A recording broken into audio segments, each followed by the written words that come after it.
So, bumiyahe ka. Went to see awesome tourist spots, experience things, etc., etc., etc. But do you have proof?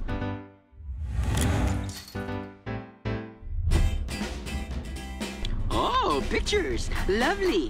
At ito ang mga biyahero na proud sa kanilang mga biyahe. And our theme for tonight? Langit! O heaven! Kung tila nasa langit ka na pero tanaw mo pa rin ang langit, talagang mapapaisip ka kung saan ka susunod na pupunta. Yan ata ang iniisip ni Crisanto Eusebio sa post na to.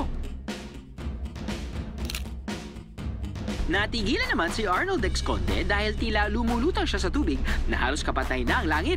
Parang teleserye lang ah. Give up na si Michael Avalos sa pagpunta sa langit kaya tila hinihintay na lang niyang kunin siya ng mga alien o anghel. Kaya mo yan, bro!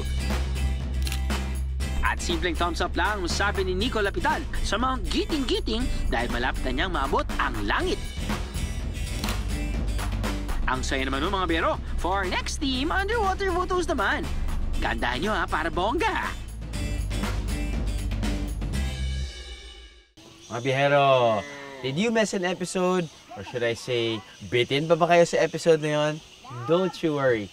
Just click on this, subscribe to our YouTube channel, and then you have exclusive access sa lahat ng mga videos na nakikita nyo dyan sa baba. Plus, meron pa kami mga shorties. Dahil kung bitin talaga kayo sa normal episodes namin, meron kaming online exclusive shorties or videos na siguradong ma-enjoy nyo. Ayos na? Subscribe na dito. Just click. Click! Huwag niyo na akong i-pinch. Just click.